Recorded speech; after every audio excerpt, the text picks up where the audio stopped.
Bueno, muy buenas tardes, señoras y señores. Estamos de vuelta aquí luego de un breve receso con un nuevo episodio de Historias Bélicas. Estas historias que contamos junto a mis súper geniales compañeros. Está con nosotros el señor Guillermo Laferrier. ¿Cómo ¿Qué va? tal? ¿Cómo andan?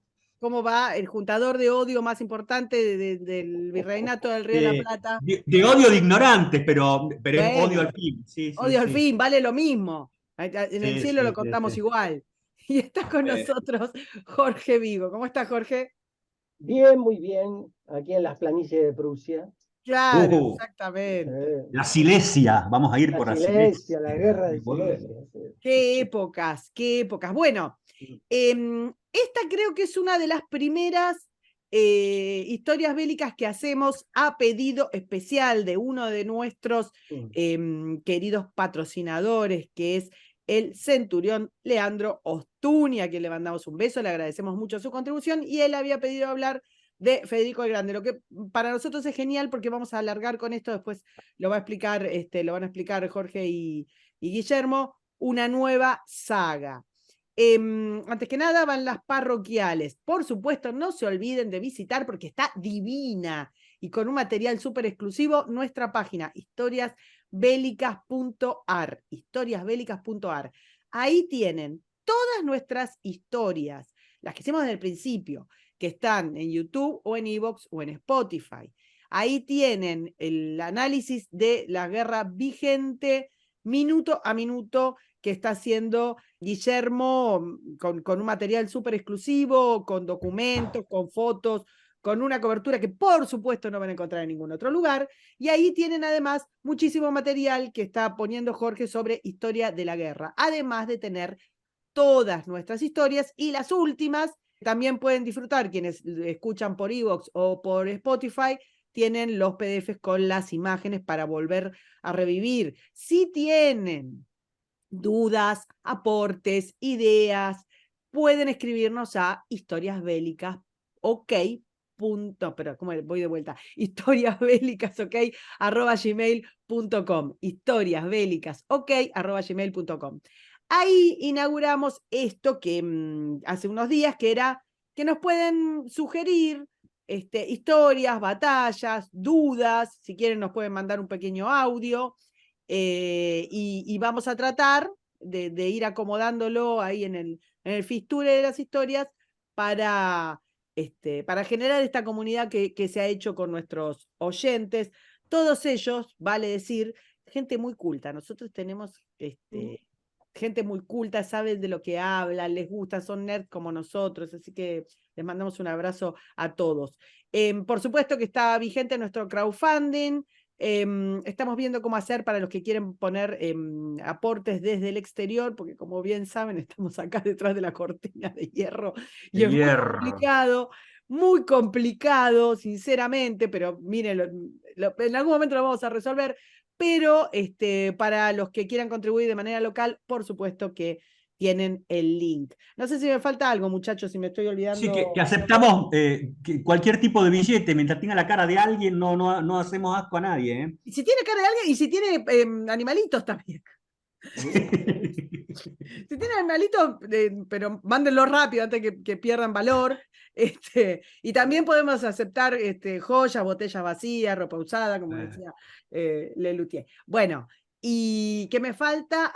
Al final tenemos, por suerte, muchos donors, muchos patrocinadores, así que al final de esta historia bélica vamos a poner una placa para agradecerles a todos y comentar que gran parte de esto se hace posible gracias a ellos. Bueno, ahora sí, que termine. Un, dos, tres, ya. Un segundo para que dejen su like, se suscriban, lo manden por WhatsApp, lo manden por mail, lo pongan en las redes, hagan que esto se mueva mucho más. Un, dos, tres, ya. Bueno, y ahora sí, Don Laferrier, ¿qué vamos a ver hoy? Vamos a hablar del pibe Federico el Grande. Este era un personaje importante, pero la enseñanza que yo creo que vamos a sacar de la vida de Federico como conductor militar y político de Prusia es que vos podés ser un país perdido insignificante, ¿no? En cualquier parte del mundo, pero si vos tenés una élite política que quiere hacer de vos algo relevante más allá de una factoría belga perdida en el río Congo, se puede hacer. Y eso es lo que hizo Fico, que además era un tipo culto, como normalmente son los buenos conductores, no como los especímenes que aporta el Movimiento Nacional y Popular Tenía que ser, en militares, ¿no? Pero más allá de eso, también lo que vamos a ver con Federico es que, y acá termino, es que su genio no como fue el de Napoleón, no digamos, también hay que reconocerlo, Uy, y, este día histórico, anotá, Jorge. no, y el del Duque de Wellington, su vencedor, ¿no es No cierto? podía, tenés que, Veníamos bien, ¿eh? Veníamos bien, pero Bueno, estos tipos no se apoyaban solamente en su genio, se apoyaban en el adiestramiento de su fuerza. Federico genera una fuerza militar que estaba por sobre todo lo que se enfrentó en Europa. No había ninguna infantería en Europa que pudiera tirar más rápido o moverse más rápido en el terreno que las que generó Federico. Entonces, cuidado con eso. No es el genio de un tipo que aprieta una perinola. Es otra cosa. Nada, he dicho. muy bien. Jorge. Bueno, bueno, veamos de dónde viene este pobre muchacho, que es cierto, como dice Guillermo, viene territorialmente de una nación dividida. Prusia no tiene territorios en Brandenburgo, tiene territorios en Polonia, no es un reino muy relevante, y él lo va a construir. Pero ¿quién era su padre? Pasemos a la primera placa, empecemos por la familia. Como siempre. Su padre era Federico Guillermo. Federico Guillermo, rey de Prusia, eh, Normalmente un... los Guillermos son buenos, guarda. Sí, Los Ay, dejé en Dios. silencio. sí, sí. En fin. Eh, Federico Guillermo, conocido como el rey soldado, no porque fuera un gran militar, sino porque tenía afición por las cuestiones militares y demás, iba a construir un ejército bonito, digamos. Es famoso por crear la Guardia de Potsdam. La Guardia de Potsdam era una guardia de granaderos, Mm. hombres muy altos que encima tenían un sombrero tipo mitra, así más o menos como los cardenales, que tienen como una punta arriba. Así que parecían más altos, los llamaban los gigantes de Potsdam. Sí, Eh, recordemos, ¿no, Jorge, que los granaderos son soldados de infantería. Acá tenemos sí, acá no nosotros. hay granada, granada. Sí, claro. Claro, es decir, es un soldado escogido, un soldado de Exactamente. élite elegido, eso es un granadero. Bueno, pero digamos, no era un ejército muy relevante o muy potente, pero era bonito. Era bonito. Un hombre bastante mal carácter, por cierto. Estaba casada con Sofía Dorotea, de la familia de Hannover. Los Hannover van a ser los reyes de Inglaterra ya de inmediato. ¿Mm? Jorge I. Claro. Eh, y van a tener varios hijos. Federico va a ser, si yo mal no recuerdo, el quinto de la familia, cuarto varón, quinto hijo, pero los tres varones anteriores mueren. Así que él queda como heredero de la corona. Eh, Federico es, no solo como contaba Guillermo, un hombre culto y demás, sino que lo era de joven. Es decir, un hombre muy prolijo, muy interesado por casi todo, muy lector y demás. Y tenía una muy mala relación con el padre. La muy mala relación llegaba hasta que el padre lo haya abofeteado frente a toda la corte. Lo retaba, lo maltrataba, es decir, malísima la relación. Eso llevó a que empezara a entablar algunas relaciones con algunos hombres mayores que él reemplazaba como una figura paterna. Eran mayores, pero no muy mayores que él. Y eso va a llevar a toda una historia que la completaremos enseguida. Tiene una relación con un oficial de la corte, un hombre muy importante. El padre y la madre tratan de romper esa relación y lo quieren casar precisamente con una de las hijas de un Hannover. Pero ¿qué sucede? el hermano de este hombre, que aparentemente era el amante de Federico, digámoslo, y el embajador británico en Berlín sabotean ese intento de matrimonio. Así que eso cae. De hecho, en la caída, este hombre, este amante, también desaparece y empieza a establecer una relación con un oficial de coraceros que se llama von Katte. Y este sí dicen que era el amante de él. Esto a los historiadores alemanes les costó mucho, porque, claro, Federico no tiene hijos, Claro. se le conocen casi relaciones nulas con mujeres. Las vamos a mencionar, pero son muy pocas. Y von Katte va a tramar con Federico por la angustia que estaba viviendo una huida de la corte para sustraerse de la potestad del padre, pero los van a denunciar, uno del complot los va a traicionar y los van a capturar. El padre va a encarcelar a ambos y a Federico lo va a obligar a ver la ejecución de von Katte. Va a la ejecución de su amante, digámoslo. O aprendés o aprendés. Claro. Entonces este Federico, que evidentemente era más inteligente que el padre, se calmó en todas sus apetencias y se puso a trabajar bajo lo que el padre quería. Va a entrar en un regimiento, va a aprender las artes militares, va a empezar a aprender las artes de la política que hasta ese momento no se había ocupado. Es decir, tenía maestros que se dedicaban a eso, pero el tipo no le daba bolilla. Se empieza a ocupar de ese tema. En ese crecimiento personal, hay sí una mujer que se dice que fue, no se sabe si la amante o la amiga de él, que es una de las que está aquí, la más bonita de las que están, los que están viendo la placa, que es Ana Karonina Oslenska. Es una mujer muy culta, muy bella, con la que tuvo alguna relación, pero que realmente nadie sabe cuál fue. Se sabe que se veían, tuvieron un trato muy importante, pero no se conoce más allá de eso. Respecto de la homosexualidad de Federico, en la familia, uno de sus hermanos, Heinrich, que también acá está en la foto, él era homosexual declarado. Así que algún despelote había en esa familia. Algo no estaba claro en esa familia. ¿Cómo estaría el viejo? Bueno, pero el viejo era medio tarado también, ¿viste? No se podía ni ocupar del tema.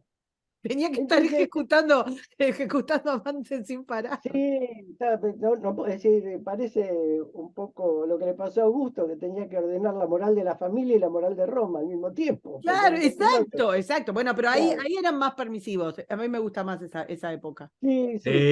Era más. Míralo a César. ¿Cómo? Sí. Míralo a César. Claro, comían acostado, era todo joda. Igual acá va a haber una permisividad por un motivo muy particular que ahora vamos a comentarlo, porque sigamos primero la línea familiar personal. Sí, sí. Sofía Dorotea, más inteligente que el marido, se le ocurre, ¿por qué no lo casamos? Y se acabó. Entonces la van a casar con Elizabeth Cristina, Hannover también. Acá hay una particular, esta es la familia, la familia real alemana. Sí. Esto después se cambia el nombre para. Claro, los Hohenzollern. Claro. Que es que en Alemania es la que se ha mantenido siempre. Elizabeth Cristina, es decir, los Hohenzollern se van a casar con Hannover, gente de Hannover y gente de Brandenburgo. Parece muy, muy local, es decir, parecen matrimonios de aldea, que se conocieran todos. Federico y Elizabeth son casi gemelos, te digo, para mí. Y es que Federico y Elizabeth además eran primos. Por eso. Claro. Pero es Elizabeth con H al final. Sí. Sí. Y sí, porque ya los Hannover reinaban en Inglaterra. No, pero mío es un chiste local, porque él no puede él no puede salir del pozo argento. Vos decís que le decían la Elizabeth. Sí, por eso. Tema. Sí, pero no es la Elizabeth de Tolosa. No es ella. Bueno, 1750 muere Federico Guillermo de una buena vez y Federico se hace cargo de la corona. En un momento en que ya está preparado, ya ha leído El Príncipe, ya ha estudiado las artes de la política, ya ha estudiado las artes militares y ha estudiado otras artes. es un Menos mal que escritor. no había escrito Jaureche, ¿no? Porque si no se hubiera eh, capacitado completamente para la claro, política, ¿no? claro, en vez de tener a Jaureche, Federico lo va a tener a Voltaire, más o menos, ¿no? Qué Ahí, bárbaro. parejo, Qué parejito. bárbaro. Al ángulo, al ángulo. Claro, entonces, para completar un poco el panorama, Federico ya rey, lo primero que va a hacer, esto es un síntoma de la relación con el padre, liquida la guardia del granadero de Potsdam. La Che, elimina. recordemos que es un reinado autoritario, no es un reinado controlado por, o digamos, Sí, minimizado por nadie, ¿no? no. Es un rey absoluto, obviamente, y ahora vamos a Claro. aclarar algunas cosas de eso. Ahora, ¿qué pasa? Ya casado y demás, lo primero que va a hacer con Elizabeth es hacerle un palacio para ella. Mm. ¿Paso? Y paralelamente se va a hacer un palacio para él. Sí, ahora pasemos. El palacio se llama Sanssouci. Eh, Este es el palacio de Federico. Acá nunca en vida de Federico entró una mujer. Linda choza igual. Linda choza. el molino atrás, viejo, ¿viste? ¿Qué sé yo? No Y sé. eso, el molino es muy importante. Ahora vamos a ver por qué el molino. ¿Qué sucede? Eso de que no haya entrado ningún hombre, De pero que mujer. el palacio no haya sido, ninguna mujer, perdón, y que el palacio no haya sido lugar de escándalo, genera la tolerancia popular o la tolerancia del pueblo de la homosexualidad de Federico, porque homosexual sí, pero promiscuo no, Claro, ni escandaloso. claro. Entonces es una vida normal, digamos. Es decir, sin mujeres, pero sigue siendo una vida normal. Ahora, Mm. ¿por qué el molino? Y esto es muy importante. Cuando construyen Sanssouci, en el espacio donde se va a construir, hay un molino, con un molinero propietario. Y claro, lo quieren demoler. Y hay toda una historia, hay historias reales e historias ficticias, pero las historias de leyenda son las que realmente muestran la relación. El molinero protesta y Federico le dice, pero yo soy el rey, así que puedo hacer lo que quiera. Y el molinero le dice, sí, usted puede hacer lo que quiera, salvo lo que diga la Corte Judicial de Berlín. Mm. En otra versión, el molinero le dice, usted es el rey, usted hace la ley, pero tiene que respetar la ley.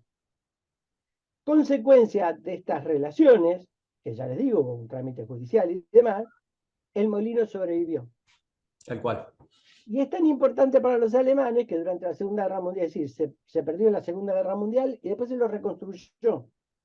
Es decir, porque es un monumento a la forma política alemana, el respeto de la ley, el respeto de la justicia. Y hacia la personalidad de Federico también. Así que eso no puede ser desconocido. Esto marca mucho. ¿Por qué? Porque además marca que es un rey absoluto, pero no es un dictador, no es un abusivo. Claro. No es Tiene el mucha, duce, digamos. claro, tiene mucha relación con el respeto a la población y tiene mucha relación con el respeto por la ley. Y, sí, esto es muy importante para la relación con Federico. Porque si vamos a la placa siguiente, Yo quería decir, mientras tanto, que el villerío sí, que pusieron ahí al costado con la ventanita chiquitita, esa sí no tiene perdón de Dios. nada, bueno, Bueno, no había más lugar, ¿vio? Se aprovecharon. hacemos la casita arriba para una habitación Claro, para la familia. claro. Es como la tumba de Victoria Emanuel, que está montada en un rincón, a un costado hay una ruina romana que parece que la tumba se le cayó encima. Sí, Está exactamente. amontonada. Sí, Exactamente. bueno, más o menos como el Reino de Italia. Claro, bueno. Sí, sí. Claro, Igual es entonces, lindo todo eso, cállense, blasfemo. bueno, no, es bello. Pero claro, Federico, ¿qué es? Federico, en estas imágenes uno lo ve. Es un hombre filósofo de reuniones, de discusiones de política, de historia, de arte. Es decir, es un hombre que comparte y crea ideas. No es un torpe, como Y los además nazis. es un rey del pueblo también, ¿eh? Sí, y ahí viene la clave. Es músico, como también se lo ve acá, tiene varios conciertos y alguna sinfonía compuesta. Y en la imagen de abajo es una cosa muy importante. En esta época, en Europa, para mejorar la dieta de las poblaciones europeas para que haya más alimentos, además introduce la papa, pero no la querían sembrar. Sobre todo en Prusia. En Irlanda no hubo tanto problema, pero en Prusia no la querían sembrar. Y no hubo manera, ni por ley, ni por obligación, ni nada. Entonces, ¿qué hizo Federico? Dentro del Palacio de Sanssouci, y a la vista, dedicó una parte a hacer una huerta de papas, a sembrar papas. Y la gente que lo veía, y veía que el rey sembraba papas, y comía papas y demás, entendió que tan malo no podía ser, entonces empezaron a sembrar papas en toda Prusia. Es decir, esto también lo muestra como un hombre que, cuando se da cuenta que por la autoridad de la ley forzada no puede, busca un método para convencer a la gente, pero para que la gente viva mejor. Eso es lo importante. Mirá que alucinante la idea de la prédica con el ejemplo, respecto de los que tenemos ahora, que le quieren decir a la gente qué autos usar, qué tienen que comer, qué sé yo, hacen que exactamente usen lo pesos, contrario. que ahorren pesos, te dicen. Claro. Claro, pero esto forma parte de algo. Primero, que los reyes absolutistas lo eran por una estructura política, pero no eran estúpidos, ni creían que la gente era de goma, sino que sabían que la tenían que proteger, que la tenían que cuidar, que la tenían que desarrollar. Las cosas que va a desarrollar Federico en educación, en multiplicidad de beneficios, lo mismo que va a hacer Catalina la Grande en Rusia, lo mismo que María Teresa en Austria, son gente que se ocupan de su gente. Voy a hacer polémica, lo mismo que Napoleón. Y sí. También, el código No, de pero Napoleón. yo pensé que me iba a venir la andanada. No, es cierto, es No, pero cierto. claro, son cosas ciertas. Pero, Es decir, o sea, ¿entendés? Esos cerebros constructores de otra característica, no de ingeniería social vil. no. Es decir, dentro de ingeniería social práctica y de resultados ciertos y claros Claro, sí, y obvio. posibles. Es decir, ese es el tema. Lo que no quiere decir que haya que ser un dictador para hacer esto, ¿no? Obviamente. Pero Queda claro, proyectarlo en porque el si no siempre tiempo. hay algún salame. Queda claro que toda la gente que habla es gente de su tiempo. No se puede, Claro. o sea, nadie está añorando, porque no se puede volver para atrás, sino describiendo épocas. Y estas No, son bueno, cuidado, épocas. acá Argentina parece como esos galpones que hay en Entre Ríos con la seca de salames, ¿eh? Ahí, no, esto parece Tandil, ¿eh? No, está bien, pero Guille, Salames digamos, abundan, ¿eh? el siglo XVIII, que es uno, digamos, de esas cosas de generación de arte, de cultura, de intelecto, de invenciones, de un montón de cosas, es como el crecimiento y lo que tenés ahora. Vos decís Argentina, fenómeno, sí, tenés razón. Pero es todo el mundo, o sea, la decadencia de la élite dirigente en todos los aspectos, el moral, el educativo, la calidad de comprensión política y todo lo demás, es generalizada, o sea, son épocas y épocas. Y esto que está mostrando Jorge, perdón, Jorge, te interrumpimos con cosas. No, sí, está bien. Claro, porque es decir, cuando el otro aspecto, que es el último cuadro de esta página, el otro aspecto es el aspecto militar. Cuando Federico escribe su libro que se llama Instrucciones para sus generales, que es un libro de teoría militar, en el primer capítulo, ni bien empieza el libro, de lo que empieza a hablar es de cómo adecuar la idiosincrasia del poblador prusiano para que sea un buen soldado. Es decir, tiene una profundidad de visión que es muy lejos de lo que estamos usando ahora, obviamente. Es decir, O sea, no copia y pega, ¿viste? Dice, a ver, ¿qué hago yo claro, con lo que tengo, ¿viste? Es claro. una cosa Y ahí. ahora, ¿y dónde hay que ponerlo este hombre? Este Ah, hombre es un iluminista, forma parte del movimiento sí, iluminista, claro. tal Claro. Pero, cual. y forma parte hasta tal punto que no se ocupa de la religión. Ni la toca, ni la trata, ni le importa. Es decir, es un iluminista puro. Bien podría haber sido un revolucionario en Francia en Eh, 1789. Perfectamente. Cierto que toda la obra de él se va a caer porque cuando él muera lo va a reemplazar el sobrino, que es un chupacirio, y vamos a tener un problema. Pero su construcción es una construcción iluminista y de expansión, no solo para el gobierno, sino para la gente que vive de ese gobierno. La verdad que en eso hay que reconocerle mucho a Federico. Y un hombre, como decíamos, brillante e íntegro. Ahora, en esta época, como durante mucho tiempo también va a seguir, el lenguaje de las naciones es la diplomacia y la guerra. No hay vuelta que darle. De hecho, el centro de Europa, después no la desaparición del Sacro Imperio, pero después de la crisis en la que entra el Sacro Imperio con la Guerra de los 30 años, hay un montón de reyes que se están matando para establecer los límites de sus propiedades. Y esto va a generar sobre todo una lucha entre Federico, o entre Prusia, mejor dicho, y Austria, que es por la Silesia, que es, digamos, sería la frontera sur de Alemania y la frontera norte de Austria. Exacto. Esa posesión que va a implicar también Praga y un montón de regiones.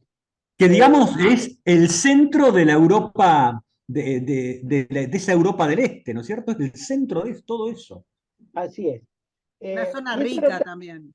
También. Claro. Y esto era tan importante, bueno, que generó 3 guerras, que se llaman las 3 guerras de Silesia. La tercera se llama además la Guerra de los 7 años.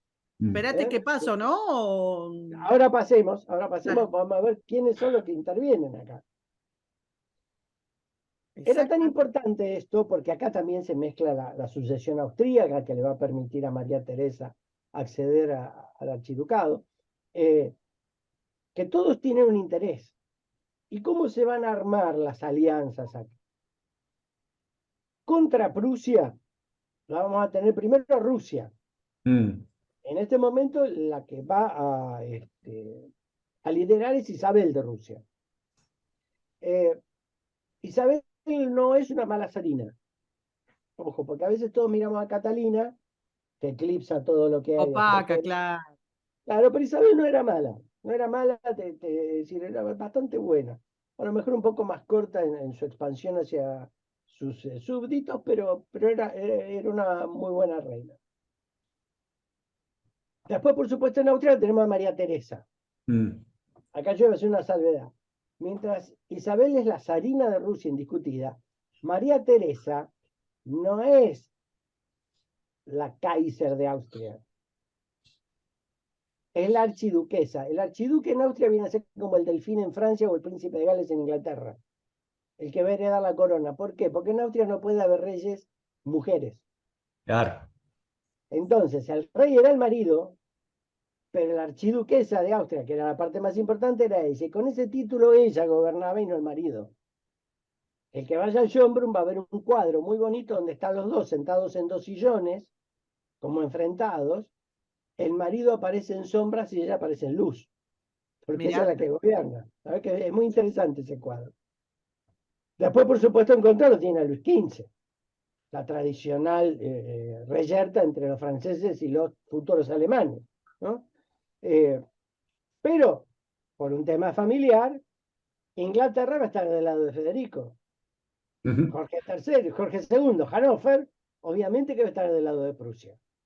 Ya dado que Hannover tiene relaciones familiares y relaciones muy antiguas territoriales con Prusia. Pero además no va a favorecer a Francia para que sea más poderosa en Europa continental. No tiene Obviamente, porque tampoco nos olvidemos. Este es Jorge II. Jorge III va a ser enemigo de Napoleón. Claro. Así que la línea ahí va a continuar. Sí, pero perdón, pero va a ser enemigo, claro, porque siempre los británicos se van a oponer a que alguien tenga fuerza en Europa Occidental, ese es el tema. Exactamente. Y Prusia no era una amenaza tampoco. No, claro. Ahora, en esta época, todos miramos la época napoleónica con todos sus grandes generales, Wellington, Blücher, Kutuzov y demás, pero esta es una época de brillantes generales, de mentes absolutamente brillantes. Y antes de mencionar eso, voy a mencionar a este hombre, Pedro III de Rusia, que es el que va a suceder a Isabel, ahí va a ser el marido de Catalina, y como toque, cuando la guerra de los 7 años se le está poniendo pesada hacia el fin a Federico, Pedro se pone del lado de Federico y rompe las alianzas. Lo que justifica, en fin y al cabo, que Catalina lo haya liquidado, la verdad. Pero volvamos al tema de los generales. El general Odón es uno de los mejores generales austríacos. Brillante, el gran enemigo de Federico. Un hombre terriblemente capaz y un hombre que aprende de pelear con Federico. Es más o menos para la época de Napoleón lo que hacen Blücher y lo que hacen Kutuzov. Mirá. Aprenden de Napoleón. Y Este sí, Lodón lo hace con Federico. Y después vamos a tener dos ingleses famosísimos. Wolfe, el vencedor de el pibe, Quebec, sí, y el pibe Clive, y el vamos, los pibe pibes. Clive de la India. Dos generales. Exactamente. La verdad que, es decir, descolla de generales la época. Y si vamos a la página siguiente, hay dos. Uno que Federico lo va a tocar, pero no ya como rey, sino como príncipe, va a tener algún enfrentamiento con el ejército de Mauricio de Sajonia, Mm, que algunos autores dicen que si Federico no hubiera existido en ese siglo, Mauricio de Sajonia sería de quien estaríamos hablando todos. exactamente. Un hombre Exactamente. brillante también, teórico además. Eugenio de Saboya. Ujú. Federico peleó bajo las órdenes de Eugenio de Saboya, así que tenía un maestro de primera No. línea. Eh, y después, ¿qué va a suceder? El gráfico acá donde se ven las imágenes del elefante, Alodón otra vez y demás, son imágenes de la Guerra de los 7 años. La última imagen es Federico tomando una bandera en la batalla de Zorndorf para mover a sus soldados al combate. Así que también lo muestra Federico como un combatiente de todo nivel. Ahí, entre la gente agarrando los harapos y vamos. Sí, sí, no. Eso Una sí que es cosa, aguantar los trapos y no como los chantas que hay Pero acá en tal Argentina. cual, tal Tal cual. cual. Tal cual. brillante, brillante. Ahora, ¿qué pasa? Nosotros, esto va a ser una introducción después para la Guerra de los 7 años, pero ¿qué es lo que sucede cuando Federico toma el mando y demás? Se va a encontrar una batalla, la batalla de Molovitz. Y en la batalla de Molovitz, él no es el comandante, hay un comandante militar. En un momento, la caballería austríaca ataca a la prusiana y la caballería prusiana se desbanda, huye del campo de batalla. Entonces el comandante militar le dice a Federico, Majestad, váyase porque esto es un desastre. Federico se marcha del campo de batalla, va a un lugar, pero ya están ocupados por los austríacos, pero eso no importa. Y entonces tiene que volver al campo de batalla y cuando vuelve se entera que realmente los prusianos ganaron la batalla. Pero a Federico lo que le queda es la imagen esta de su caballería desbandada. Entonces se entiende que acá en este ejército hay cosas muy lindas de ropa, muy lindas de pinta, pero que esto no anda. Entonces empieza a construir su propio ejército. En la caballería, generales de infantería tiene un montón, pero Manteuffel, por ejemplo. Pero en la caballería se va a basar en dos, que están aquí en la imagen. El general von Seydlitz, Sí, ese es un ídolo. un ídolo, el cultor y el creador de la caballería pesada prusiana, una caballería que tenía un entrenamiento tan brutal que muchos morían en el entrenamiento, oficiales incluso, pero Sí. brillante. Usaban los Y manuales de género para poder entender mejor la relación hombre-caballo. Sí, sí, claro, sí. sí. Sí, O decían a la caballi. carga, decían a Sí, la caballo. cargue, a la Sí. cargue, a la A la cargue, ¿cómo va? cargue. Exactamente. Y para la caballería ligera, a von Zieten, Sí. otro hombre brillante. Sí. Así que la caballería va a empezar a mejorar, se va a especializar en coraceros, húsares, es decir, caballería de distintos niveles y con mandos firmes y profesionalizados. Federico no quiere volver a ver una caballería que se le escape del campo de batalla. Entonces va a mejorar los uniformes, va a mejorar las caballadas, cosa que es muy importante. La caballada prusiana es muy importante, va a ser la que va a remontar el ejército de Napoleón después de la batalla de Jena, así que fíjense la calidad de caballo que estamos hablando. Sí. Pero después va a organizar otras cosas, va a reorganizar la infantería. Y como decía Guillermo, le mejora el paso, o sea, acá es un tema Pero no el técnico, paso de desfile, ¿eh? claro, no. Otro paso. El paso de marcha, Claro. hay varios pasos. El paso de traslado, el paso de marcha, el paso de carga, el doble paso, la marcha forzada. Es decir, se van mejorando. Entonces la infantería prusiana empieza a ser más rápida que la del resto de Europa. ¿Qué otra cosa le modifica? En la época de Federico se usan mosquetes, como en la época de Napoleón, que como ¿Querés ustedes saben... que pase con esto, no? Sí. Ah, perdón, sí, pasemos así, vemos un Vamos a poco ver, cómo son. acá tenemos lo de la caballería. La caballería. Estos son coraceros. Y de este lado tenemos a la infantería y la artillería. ¿Qué hace? El que tiene el sombrero ese tan simpático es un granadero. Pero claro, ¿qué pasaba? Para cargar el fusil, toda la pólvora, el cartón y la bala se apisonaba con una baqueta, es una varilla que venía al costado del fusil. Y había dos problemas. Uno, la varilla era de madera, así que se rompía. Se la forzaba mucho, se partía. Y después, y esto les pido a todos los que nos están escuchando que imaginen un poco. Yo apoyo el fusil de culata en el piso. Meto la baqueta por el tubo, que está casi a la altura de mis ojos. Saco la baqueta, que es larga, y la voy a guardar. ¿Y dónde iba guardada? Iba enganchada en una anilla que estaba delante del disparador, del gatillo. Así que la levantaban en el aire, una varilla de 50 centímetros, 60 centímetros, y había que hacer puntería para engancharla ahí abajito. No, una locura. Una locura. Entonces, Y Federico, ¿qué todo hace? bajo fuego enemigo, digamos. Claro. Todo, ¿no? Entonces, Federico, ¿qué hace? Uno, las baquetas son de metal. Muy práctico. Y segundo, a la anilla que está abajo le pone una anilla hermana que está debajo de la boca de fuego. Claro. Así que ni bien levantaban la baqueta, la otra anilla estaba ahí nomás, así que, y como eran de metal, bastaba con soltarla que se clavaba en la anilla de abajo.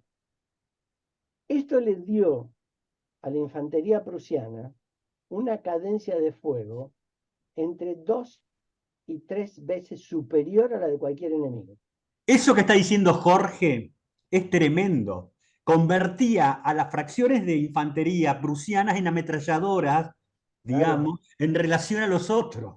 claro, era brutal. Y era tan brutal. Y ahora todos hagamos un ejercicio de imaginación y recordemos la película El Patriota.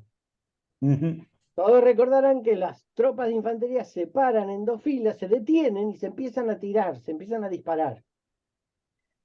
Realmente no había otra manera de hacerlo. He escuchado a algún historiador argentino que dice que eso es una estupidez, pero bueno, un pobre idiota que no sabe cómo se pelea. Bueno, sí, que andá a explicarle el tema de que los cañones cómo eran, el alcance. Claro, pero Sí, siempre hay un andá. tarado. Entonces, ¿qué pasaba? Esos avances y detenciones, en general, las tropas avanzaban y más o menos entre los 90 y 80 metros se detenían, disparaban 2 o 3 veces, avanzaban unos 10 o 20 metros, más o menos quedaban a 70, 60 metros, volvían a disparar 2 o 3 veces, volvían a avanzar hasta unos 50 metros, volvían a disparar y recién ahí se podía producir el choque de la infantería. ¿Qué hizo Federico? Federico le prohibió a su infantería disparar a mayor distancia que 60 pasos del enemigo. ¿Qué quiere decir esto? Que entraban en el campo de fuego del enemigo sin disparar y sin detenerse. Pero una Muy masacre. rápido. No, No, venían muy rápido. venía muy rápido, pero ¿qué Esto que decís de las significaba? modificaciones del paso tiene que ver con eso. Claro, pero ¿qué significaba? Que el que estaba tirándole a los prusianos y los prusianos se le venían encima, los prusianos crecían en tamaño, Claro. se asustaban y si estos son inmortales. Y cuando paraban a 60 metros, disparaban 3 veces más de lo que disparaba la defensa. Así que, como Y ahí decía Guillermo, cargaba. era una ametralladora, los destruían todo, eran terribles. Esas pequeñas modificaciones hizo de la infantería prusiana lo mejor de Europa. Claro. Fue impresionante, impresionante. Lo otro que mejoró fue la artillería. ¿Qué pasaba para esta época? La ¿Paso? artillería, no estamos acá porque tenemos la Ahí el artillería tipo del baquetón. del Ahí está. baquetón. ¿Qué pasaba con la artillería? La artillería, por supuesto, eran cañones pesados, los tiraban los caballos, pero los artilleros acompañaban a pie esos cañones. Entonces, el movimiento de una pieza de artillería o de una batería de 5 o 6 cañones era el paso de marcha de un soldado, de un hombre. Federico, ¿qué hizo? Montó a los artilleros. Entonces, si podían, ponían el carro de tiro del caballo a velocidad y los artilleros venían a velocidad montados. Así que eso se lo llamó en algún momento artillería volante o de tren volante. Así que Federico fue uno de los primeros de mover rápidamente los cañones del campo de batalla de un lado para el otro. Que eso también te da maniobras con el fuego, es decir, vos claro. ya vas cambiando el fuego mucho más rápido, los blancos, que con lo que está contando él. Y además le haces un problemón al otro en su fuego de contrabatería también. Sí, así que tenemos un ejército rápido, potente en fuego, Pequeño. Claro, pequeño, muy eficaz. Entonces hay que hacer otras cosas. Por ejemplo, los oficiales, así por eso Federico escribe una instrucción, tienen que aprender. No hay más oficiales paracaidistas, ni porque son aristócratas, ni por nada. Está la historia de la mula, ¿no? Está la historia de Mora, ahora la vamos a contar. Sí. En esta época, en casi toda Europa, los cargos se compran, los cargos militares. Habíamos hablado de eso, ¿no? En alguna vez lo mencionamos, pero en Prusia, a partir de Federico, nunca se compraron los cargos militares. Tal cual. Jamás. Así eso nunca más cambió. Y los oficiales, como decíamos, tenían que estar preparados. Entonces hay una historia, la cuenta el propio Federico, de que en un momento él asciende un grupo de coroneles a general y hay un coronel que no asciende y se queda medio enojado. Entonces quiere hablar con el rey y no encuentra mejor oportunidad que un desfile en Berlín o en Potsdam. Entonces se presenta ante el rey, entonces le dice, yo soy el coronel fulano, y en la última camada no he sido ascendido a general, y yo creo que con mis 25 años de servicio y 30 batallas en las que he participado, tengo la capacidad para ser general y demás. Entonces la imagen que uno se hace es que Federico lo toma del brazo y empieza a caminar a lo largo de la columna de desfile, mientras el coronel le va hablando, hasta que llega donde están la artillería, donde además de caballos hay mulas. Entonces Federico se detiene, lo mira al coronel y dice, ¿ve esa mula, coronel? Y dice, sí. Y dice, bueno, mire, esa mula tiene más años en el ejército que usted, participó en más batallas que usted, pero claro, esa mula no puede ser general y usted tampoco. La sutileza. Sí, Sí. la sutileza que sería muy buena que se usara en algunos lugares aquí cercanos, donde cualquier mula es general, ¿vio? Así que, pero en fin. Pero si leyó Jaureche está habilitado, ¿no? Te Guarda. diría, por te diría que es supuesto. condición sine qua non. Exactamente. Sí. Después mejoró el sistema de inteligencia, en un sistema de espías, obviamente. Y una cosa que uno a lo mejor no le da mucha importancia, pero que era terrible y que ya había pasado en la historia. El ejército prusiano que hereda Federico era un ejército con una larga cola logística, se llama. Es decir, todos los vehículos que alimentan al ejército y que le aportan cosas al ejército era inmensa. Porque, ¿qué pasaba? Por un lado, se cargaban tiendas de campaña hasta el infinito, que eran innecesarias, o no totalmente innecesarias, pero que de pronto eran demasiadas. Era como una columna de gitanos atrás. Claro, sí, además había muchos caballos muchas carretas para oficiales. Sí. Es decir, cada oficial tenía su carreta y si era coronel o general tenía 4 o 5. Y vendedores de cosas, Y después chicas, vendedores de cosas. todo. Claro, y le empezó a Lujos, achicar. imagino, lindas tiendas. Claro, Cano de todo, y lo que se afanaba por el camino. Iba a las carretas de los oficiales. Entonces, empezó a achicarlo eso. Redujo la cantidad de carretas para oficiales, las tiendas empezó a llevar nada más que lo que era necesario, y lo único que no pudo achicar es algo que es muy elemental. Estos ejércitos todos los días tenían que detenerse. ¿Por qué? Porque había que comer. Claro. Y usted le puede privar al soldado de cualquier cosa, pero en cualquier comida hay algo que es elemental y que siempre debe estar, que es el pan. En la época de Federico, el pan había que hacerlo todos los días. Entonces los ejércitos llevaban harina y hornos de pan. Así que todos los días había que detenerse. Así que esa parte no la pudo achicar. Pero todo el resto lo hizo un ejército mucho más liviano y mucho más ligero. Mejoró la Galletitas forma. hubiera llevado. Claro, pero lo que se llamaban bizcochos en esa época se van a crear después de Federico. Por eso Napoleón se puede mover más rápido todavía, porque él lleva bizcocho. Y el Claro. bizcocho dura días, así que no tiene problema, no hay que hacer pan. No vas a comparar la pastelería francesa con lo que la gastronomía inglesa. No, también, por supuesto. Pero también hay una Gente cosa. acostumbrada a comer pasto, que Claro, pero hay una cosa no tiene interesante. exigencia. Mientras hubiera ron, no había problema. Claro, sí, ciertamente. Esto que hace Federico en su ejército es lo mismo que hizo Mario con el ejército romano en el año 100 a.C. Eh, Achicar la logística. Así que, ¿esto qué significa? Significa que toda organización, si uno no la cuida, engorda. Exacto. Así que eso hay que prestar atención permanentemente. Maravilloso. Mirá, nunca nada más actualizado para hablar de la política y del Estado. Exactamente, claro. ¿Ves El que, Estado es la engorda, acción humana? Pasan los siglos y es lo mismo. claro, el Estado engorda porque nadie se ocupa de que no engorde. Nadie lo pone a régimen. Exactamente. Invito a todos los que nos están escuchando que si quieren compren un libro de un profesor inglés que se llama Parkinson. El libro se llama La Ley, y hay 12 leyes de administración y la primera de lo que habla es de esto. Si la organización no se cuida, tiende a engordar. Así que es un hecho y en las organizaciones militares pasa también. Bueno, con este ejército nuevo y puesto a prueba brillante, además brillantemente conducido por Federico y por estos oficiales que él ha, digamos, criado. ¿Sí? Lo que quiere decir que las ideas brillantes de Federico tienen intérpretes profesionales muy capaces. ¿Sí? Así que esto es muy importante para el funcionamiento. ¿Qué es lo que va a hacer Federico? Pasemos a la siguiente, digamos la estructura general.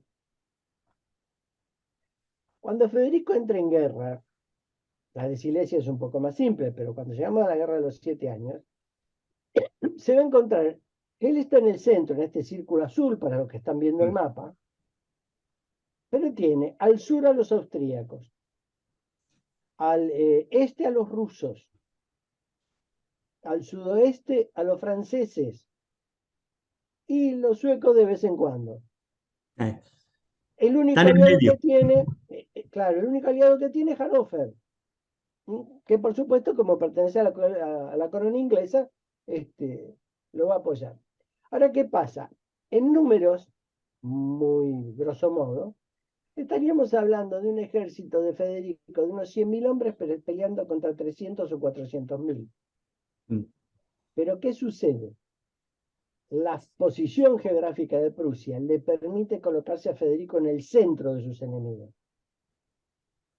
Entonces, ¿qué puede hacer? Él puede ir y atacar a los franceses y destruirlos en la medida que pueda, pero por lo menos inutilizarlos por un tiempo, y luego correr por dentro del círculo y atacar a los austríacos. Claro. Hacer lo Eso, mismo. eso Y es maniobra luego, por líneas interiores, ¿no es cierto? Es lo que hizo Israel exactamente, en la guerra de Yom Kippur. exactamente. La teoría de líneas interiores lo que dice que si yo estoy dentro de un círculo, venirme a buscar por fuera, por la circunferencia, lleva más tiempo y más distancia que la distancia que yo debo recorrer por lo que se llama en geometría la cuerda de un Claro. arco de circunferencia, que es más corta. Así que es una maniobra militar muy importante, la hizo, como dice Guillermo, Israel, y digamos sería para la Argentina una pieza elemental de su doctrina. Ahí hay un problema con la maniobra en líneas interiores, la discusión es a quién le pego primero, ¿no? Si el más fuerte, Sí, al más débil, ¿no? De eso hay un temita. claro, pero eso también es muy circunstancial. Sí, tal Es decir, cual. eso también, digamos así, hay que discutirlo, pero Sí. las circunstancias me van a ir indicando para qué lado me Sí, voy bien. tal cual, tal cual, Eh, tal cual. Y esto es una maniobra que usó mucho Federico. Después lo que va a usar es algo que es una pieza rara en la historia militar que se llama orden oblicuo Sí. y que en realidad tiene tres versiones. La de Epaminondas, allá con los griegos, eh, que precisamente era formar el ejército en diagonal a la línea enemiga, lo que hacía que la parte más retrasada aferraba a a una parte del ejército enemigo y la parte más adelantada podía atacar con mayor libertad. Eh, y Federico lo lleva al campo de batalla esto, es el único, pero no lo toma para todo el ejército, sino para la parte del ataque. Y él arma dos líneas de infantería y a los costados pone dos batallones, dos o tres batallones de granaderos. ¿Por qué? Porque él no quiere que entre las dos líneas de infantería se cuele la caballería enemiga. Así que forma como un cajón. Ahora ese cajón, si habláramos de aviones, yo diría que es de geometría variable, es decir, básicamente cuando yo lo miro es un rectángulo, pero yo lo puedo empezar a mover, a levantar uno de los lados del rectángulo y transformarlo en algo así como un paralelogramo. Entonces puedo poner el ala derecha más adelante y el ala izquierda más atrás, o a la inversa, la izquierda más avanzada y la derecha más atrás. Esto es el único que lo va a usar. No sé si lo usó él y después nunca más se ha vuelto a usar. Y en su época le dio muy buenos resultados. Muy buenos resultados. Y esto es algo que nadie le pudo copiar tampoco. Era como una fórmula casi secreta. Y con esto, Federico va a ir a la guerra.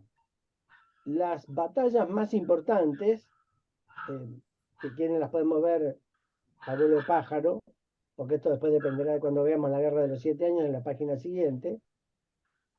Las batallas más importantes son en Molowitz, obviamente porque es la batalla que le impacta a él personalmente, que creo que está en la página siguiente. ¿Querés que pase?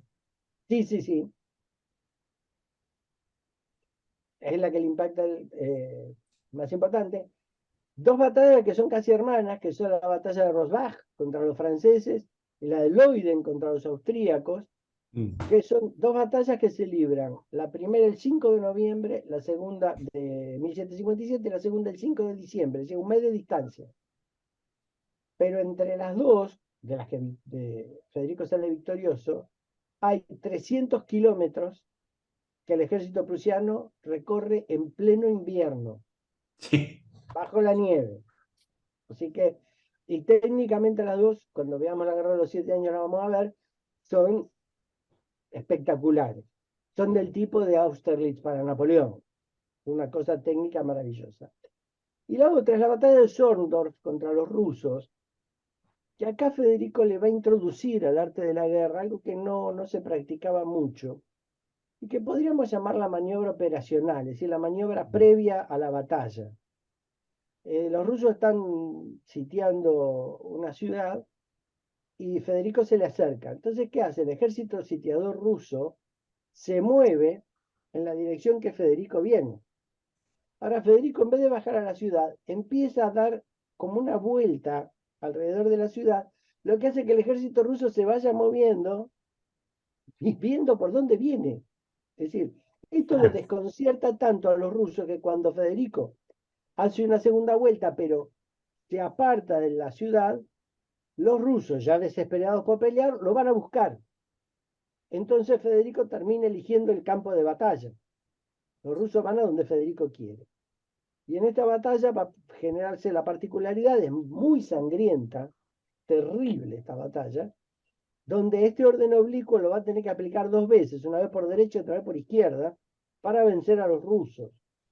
Y si mal no recuerdo, es en esta batalla donde Federico dice, matar a los rusos es fácil, pero ganarle una batalla no. Uy, tenés que decirle a varios porque creen Iba, que son todos borrachos, ¿eh? iba a Sí, decir, claro. La verdad que acá, pero es un buen perfil para hablar de los rusos. Sí, La verdad sí, sí. que es maravilloso.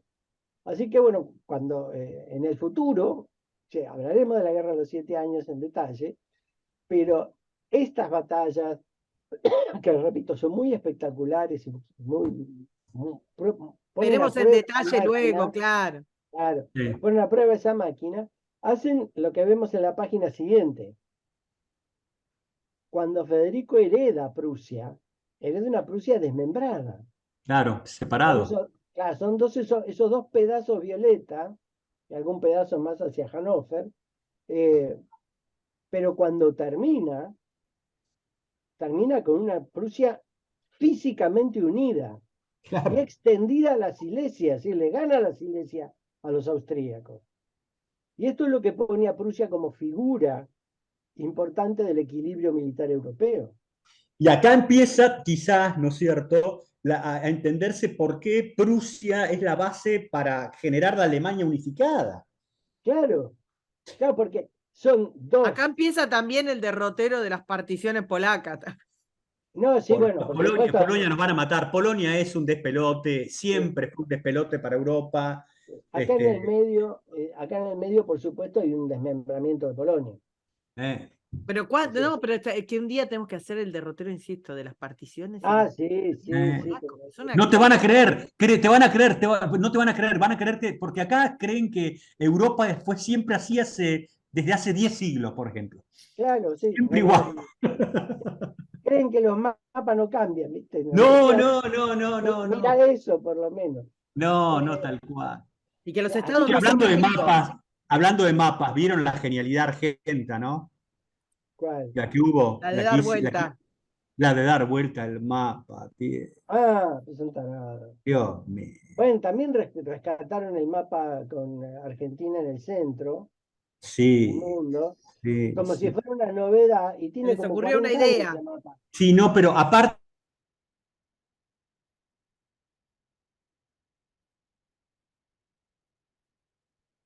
fuente de distribuir poder. ¿Qué poder distribuir? ¿Te querés mostrar? Nada, nada. Pero es una cosa patética, viejo. Pero yo no sé, nada. Y bueno, pero nosotros siempre nos conformamos infantilmente. ¿Te imaginás vos a Federico haciendo el mapa de la Vamos a Prusia al cambiar el revés? mapa. Sí, ponemos el Báltico abajo, qué sé yo, no sé. No, pero, es decir, hay una muestra de la pobreza en la que a veces caemos los argentinos, porque solamente, sobre todo porque yo creo que no nos detenemos un poco.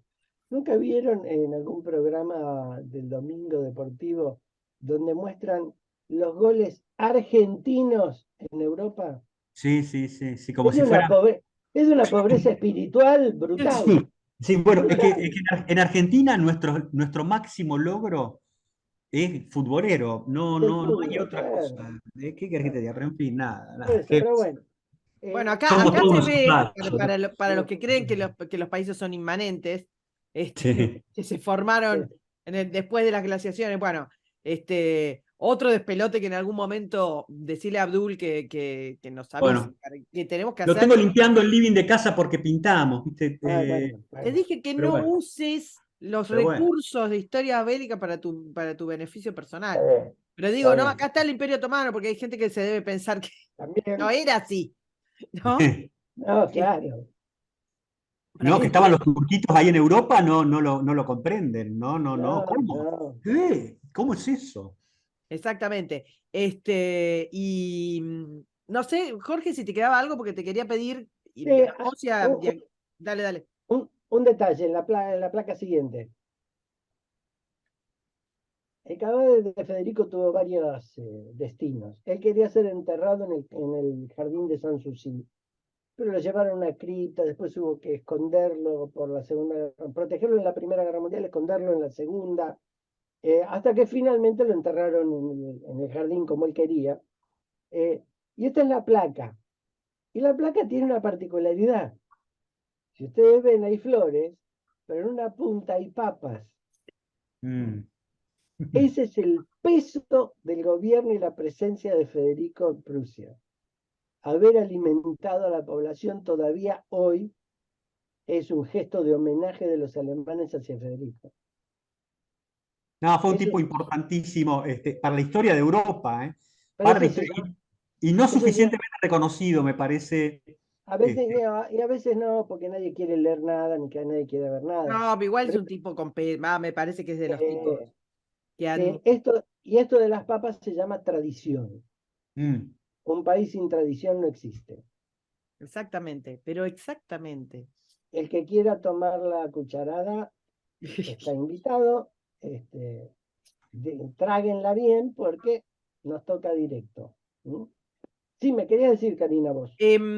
Sí, habíamos comentado que con este pedido de nuestro patrocinador para hablar de la figura de Federico, que hicimos como, digamos, como un pantallazo de la importancia, la gravitación del tipo en la historia de Europa y de lo que se viene, comenzaríamos una nueva saga de todas las que tenemos en curso, que sería la de la Primera Guerra Mundial, la primera Sí, claro. Comentá vos y vemos cómo se, vos y Guille, ¿no? Sí, es como algunos dicen, es una Primera Guerra Mundial porque se peleó en Europa, en la India, en América, en el mar, en tierra, se peleó en todos lados. En Palestina. En Palestina, casi todos los países estuvieron importantes y no Sí. importantes estuvieron involucrados en esta guerra. 4 continentes. Vamos a rescatarlo a Lorenz, ¿eh? Sí. Sí, bueno. Para variar. Sí. Bueno, pero aparte, digamos, hablando de guerras que configuraron el mundo, digamos, la independencia americana se relaciona con esta. También, claro, están todas vinculadas. Es decir, esta guerra de los 7 años es una guerra que sacudió a Europa y al mundo. Sí. Que mostró la le decadencia planteó de ciertos imperios, que mostró el también, crecimiento de otros. claro, es decir, los repartos, es decir, cuando uno mira el tratado final, los repartos tampoco fueron tan parejos, algunos recibieron cosas que ni esperaban y otros se quedaron con las manos vacías. Bueno, Es como decir, Versalles, más o Por menos lo mismo. ejemplo, claro. Mirá bueno, los planos en claro, Versalles, cómo los rejodieron. claro, sí, tanto que se fueron, porque Y no, sí, no nos dan nada. o a los Ponja. Claro, y yo creo que también es una guerra en la que vamos a poder aprovechar para hablar de los personajes que participaron en esa guerra. Sí. Si esos reyes, cómo actuaban, qué hacían, qué pasaba.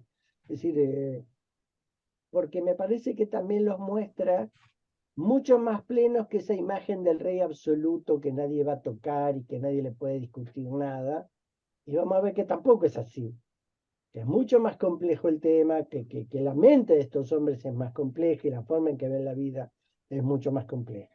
Respecto de la Primera Guerra propiamente dicha, y de la de los 7 años, quizás esa idea de que lo que chocaba eran imperios, que después ya no, o por lo menos no, ese choque de imperios mundial, universal.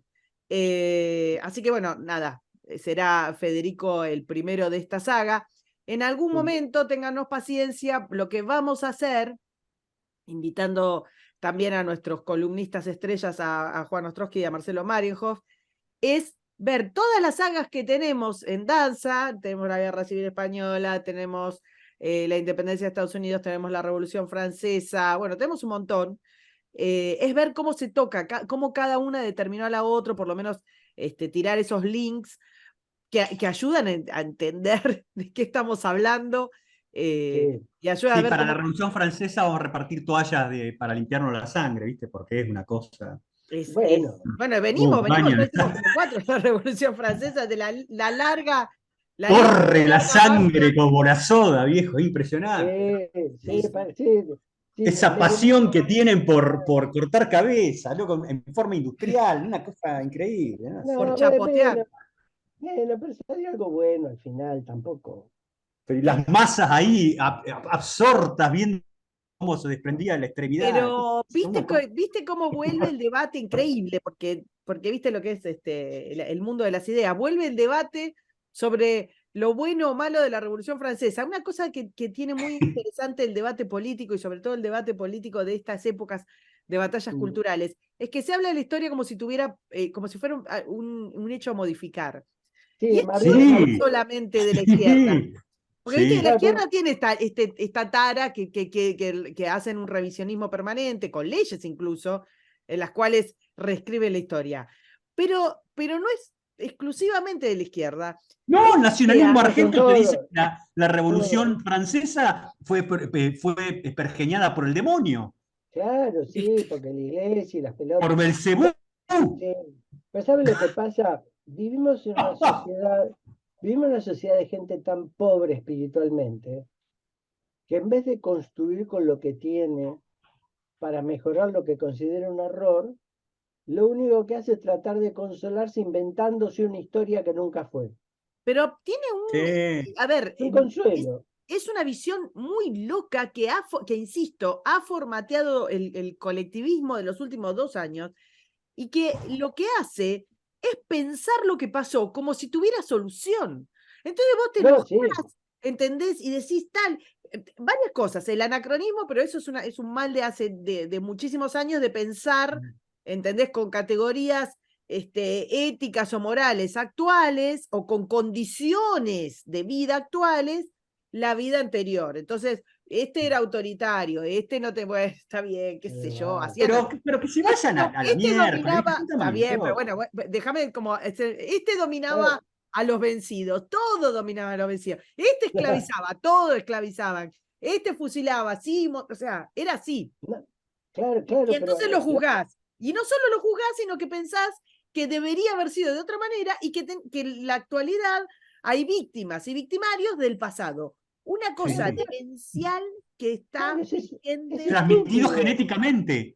Claro, Claro, pero Transmitido además, genéticamente. Vos sos responsable de lo que sucedió 20 generaciones atrás. como si claro, aparte fuera todo puro, ¿viste? Se casaron siempre tus abuelos, todos en el mismo, sí. y no te fuiste cruzando. No, pero yo no sé. Esta cosa loca de Mm, pensar la historia como si que la historia no es un problema y no tiene solución porque no es un problema, la historia es solamente lo que pasó. Es lo que eh, es. es lo que es lo que es y chau. Si te gusta o no te Sí. gusta, no lo vas a poder cambiar.